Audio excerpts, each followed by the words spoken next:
Welcome, children, once again. And here we are going to discuss an important topic, impact of globalization in India. वैश्वीकरण का भारत की अर्थव्यवस्था पर क्या क्या प्रभाव पड़ा। वैश्वीकरण होता है, वैश्वीकरण चल रहा है, और it means the integration of the economy of a country with the integration of economy of other countries with the help of world trade and investment along with the help of MNC. So how is the globalization process, how the globalization process has affected the economy of India? This is our next topic. In the last 20 years, globalization of the Indian economy has come long way. तो पिछले 20 सालों में globalisation की process चल रही है। 1991 के बाद ये प्रोसेस शुरू हुई थी, तो एक बहुत लंबा समय बीत चुका है और उसका कुछ इफेक्ट भी हुआ है।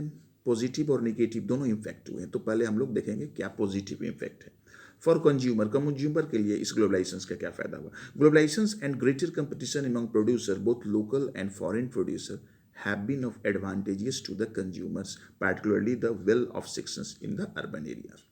तो ग्लोबलाइजेशन से क्या हुआ है कि वैश्वीकरण से जब एक देश की अर्थव्यवस्था दूसरे देश की अर्थव्यवस्था से जुड़ती है, इंटीग्रेशन होता है, तो कंपनियों के बीच में कंपटीशन हो जाते हैं, प्रोड्यूसर्स के बीच में कंपटीशन हो जाते हैं, लोकल और फॉरेन कंपनियों के बीच में, और जिससे क्या होता है इसका फ़ायदा सीधे सीधे ग्राहकों को मिलता है।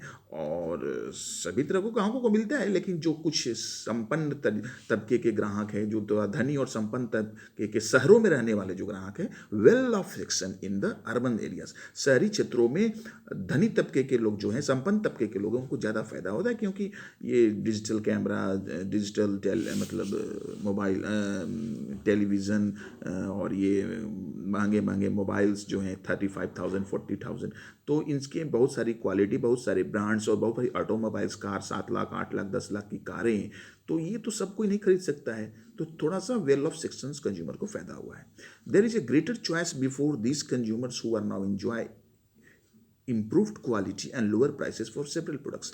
तो ये जो अच्छे धनी तबके के संपन्न लोग शहरों में रहते हैं, इनके पास अब बहुत सारे चॉइसेस आ गए हैं कि किस कंपनी का वो माल खरीदें, और उन्हें थोड़ा चीप प्राइस में भी मिल रहा है, क्योंकि कंपनियों के बीच में कंपटीशन होने के कारण वो अपने माल को चीप लिस्ट कॉस्ट पर मार्केट में बेचना चाहती हैं। As a result these people today enjoy much higher standard of living than was possible earlier. तो जब तक ग्लोबलाइजेशन प्रोसेस नहीं था, तो ये well off society, well off section in the urban areas we are not enjoying such a standard living. लेकिन अब ये स्टैंडर्ड लिविंग कर रहे हैं, because they have much choices of different types of commodities available in the market at cheap rates due to stiff competition among the producer. Government अब इस तरह के ग्लोबलाइजेशन प्रोसेस को, फॉरेन मल्टीनेशनल कंपनी को अपने तरफ अट्रैक्ट करने के लिए गवर्नमेंट भी कुछ उपाय करती है कि वो मेरे स्टेट में आ जाए, मेरे जगह पर आ जाए, हम उसको ये फैसिलिटी देंगे, हम वो फैसिलिटी देंगे। वो लालच देने का प्रयास करती है मल्टीनेशनल कंपनियों को कि वहाँ पर आए, उद्योग लगाएं, क्योंकि उद्योग लगाने से वहाँ पर बेरोजगार लोगों को रोजगार मिलेगा और कस्टमर को भी फायदा होगा। तो गवर्नमेंट मेजर्स क्या होते हैं? The centre and the state government in recent times taking different steps to attract foreign investments by MNC and foreign individuals in India. तो कहने का मतलब कि राज्य सरकारें और केंद्र सरकार इस तरह के अपने अपने स्टेट्स में कानून बनाती है कि कोई भी मतलब एमएनसी वहाँ आसानी से आए और अपना आसानी से बिना भय के और बिना किसी संकोच के और अपनी फ़ायदा को देखते हुए कंपनी लगाए, जिससे उस एमएनसी को तो फ़ायदा होगा ही होगा और लोकल गवर्नमेंट, लोकल पीपल को भी फ़ायदा होगा। इसके लिए लोकल गवर्नमेंट्स क्या करती हैं? Declaration of SEZ, special economic zone. ये जो स्टेट गवर्नमेंट्स है या सेंट्रल गवर्नमेंट्स है, कुछ ऐसा एरिया डिमार्केटेड बनाती है जिसका नाम पड़ता है स्पेशल इकोनॉमिक जोन, एक मतलब विशेष आर्थिक क्षेत्र। ये क्या है? These are some. दूसरा है लिबरलाइजेशन ऑफ लेबर लॉज, और श्रम कानूनों में तब्दीली। श्रम कानून को थोड़ा सा कमजोर किया जाता है, श्रम कानून को थोड़ा सा ढीला दिया जाता है कि अगर उन्हें हम मतलब परमानेंट जॉब में नहीं भी रखें, उतनी फैसिलिटी भी नहीं दें, तो भी हमें वहाँ वर्कर आसानी से मिल जाए। एमएनसी इस तरह के चॉइसेस अपना रखती है, और गवर्नमेंट थोड़ा इसमें मतलब थोड़ा लिबरल भी अपने लेबर्स लॉ को मतलब करती है, श्रम कानून को। तो स्पेशल इकोनॉमिक जोन्स क्या है? These are some selected area which are equipped with world class facilities of electricity, water, roads, storage, recreational, educational, etc., where a world class industry can set up. The companies who set up industry in such areas get tax relief for first few years. तो बड़ी बड़ी multinational कंपनियों को अपने देश में आकर्षित करने के लिए जो राज्य सरकारें हैं, केंद्र सरकारें हैं, एक स्पेशल इकोनॉमिक जोन का निर्माण करती हैं जहाँ पर वर्ल्ड लेवल की फैसिलिटी मिलती है, चाहे वो इलेक्ट्रिसिटी का फैसिलिटी हो, वाटर फैसिलिटी हो, रोड फैसिलिटी हो, स्टोरेज गोदाम की फैसिलिटी हो। वहाँ जब उसके वर्कर कुछ आएंगे, इंजीनियर आएंगे, तो उनके बच्चों के लिए क्वार्टर्स, रिक्रिएशनल, मनोरंजन और एजुकेशन की व्यवस्था हो, तो वो वर्ल्ड लेवल का होना चाहिए। उस देश, मल्टीनेशनल देश का जो कंपनी है, उसके देश में जिस तरह की सुविधा होती है वो यहाँ जब दिया जाता है तो वह आसानी से अपनी फैक्ट्री का लगाती है। उसके बाद जो कंपनी आती है उसको शुरू शुरू में 2-3 महीने या कुछ सालों के लिए टैक्स फ्री भी रहता है कि आपको अभी टैक्स नहीं देना, मतलब गवर्नमेंट को नहीं देना है, आप अपना आसानी से यहाँ फैक्ट्री लगाइए। दूसरा है liberalisation of labour laws. The employers in India need obey certain rules that almost aims to protect the interest of the worker. तो भारत सरकार एक प्रजातांत्रिक सरकार है और श्रमिकों के हित को भी ख्याल करने के लिए उसे कुछ कानून बनाते हैं और जिसे श्रमिक कानून कहते हैं, और इसके लिए एक मंत्रालय है जिसका नाम है लेबर मिनिस्टर, श्रम मंत्रालय। तो श्रम मंत्रालय फैक्ट्रियों में काम करने वाले कामगारों के हित के लिए कानूनें बनाती हैं। अब recently government allows the companies to ignore many rules which is called liberalisation of labour law. लेकिन सरकार अपने श्रमिकों के हितों के लिए कड़े कानून बनाती है, कंपनियां उसमें भेदभाव नहीं कर सकती, उनको उतना मिनिमम पेमेंट और उतनी फैसिलिटी, मेडिकल, एजुकेशन श्रमिकों को देना पड़ता है। लेकिन अब गवर्नमेंट भी एमएनसी को मतलब उसे वो करने के लिए, उसे अपने यहाँ सेटअप करने के लिए थोड़ा सा अपने श्रमिक कानून में ढिलाई भी दी है कि उन्हें उतना एक्सपेंडिचर मतलब लेबर्स पर न करना पड़े। तो ये कुछ हम लोगों ने पढ़ा गवर्नमेंट्स क्या कर रही है। और impact of globalisation in India भी प्रोसेस चल ही रहा है। तो इसमें तो कंज्यूमर्स को हम लोग देखें कि well off section of consumers living in the urban areas have a greater choice to choose the goods and services produced by these MNCs, and their standard of living has increased somehow. अब producers के लिए क्या होता है, firstly जो इन local industries होती हैं जहाँ पर एमएनसी आती है, डेवलपिंग नेशंस की जो कंपनियाँ होती हैं, अगर उससे पार्टनरशिप करके कोई एमएनसी अपना फैक्ट्री खोलती है तो उनको क्या फ़ायदा होता है। Firstly MNC have increase the investment in India over the last 20 years which means investing in India has been beneficial for them. तो पिछले 20 सालों से एमएनसी इंडिया में आ रही हैं, बड़ी बड़ी कंपनियाँ आ रही हैं, डिफरेंट टाइप्स की कंपनियाँ आ रही हैं और अपनी कंपनियाँ लगा रही हैं। इसका मतलब कि उन्हें फ़ायदा हो रहा है। MNC have been interested in industries such as cell phones, automobiles, electronics, soft drinks, fast food and services such as banking in urban area. MNC जो है, मल्टीनेशनल कॉरपोरेशन जो कंपनियां हैं विदेश की, वो कुछ खास क्षेत्रों में ही अपने इन्वेस्टमेंट करती है और फैक्ट्री लगाती हैं, जैसे कि सेल फोन में, ऑटोमोबाइल्स उद्योग में, गाड़ियों के मतलब क्षेत्र में, इलेक्ट्रॉनिक्स आइटम बनाने में, soft drinks, Coca Cola, Pepsi जैसे ड्रिंक्स के रूप में, फास्ट फूड में और सर्विसेज जैसे बैंकिंग क्षेत्र में, ये सब अपनी इंटरेस्ट ज़्यादा लेती हैं ये एमएनसी कंपनियाँ। These products have a large number of well of buyers. लेकिन ये जितने क्षेत्रों में एमएनसी कंपनियाँ आ रही हैं, ऑटोमोबाइल्स हो, इलेक्ट्रॉनिक आइटम्स हो, या सेल फोन्स हो, या फास्ट सॉफ्ट ड्रिंक्स हो, इसके जितने भी कंज्यूमर हैं वो वेल ऑफ बायर्स हैं, मतलब थोड़ा सा rich people living in urban areas ही हैं। In this industry and services new jobs have been created. तो ये जो कंपनियां आती हैं तो इस क्षेत्र में वो कुछ जॉब्स भी क्रिएट करती हैं लोकल पीपुल के लिए, क्योंकि सारा श्रमिक वो तो अपने देश से लाते नहीं हैं, वो लोकल रिक्रूटमेंट करती हैं यहीं पर। Also, local companies supply raw materials etc. to these industries have prepared.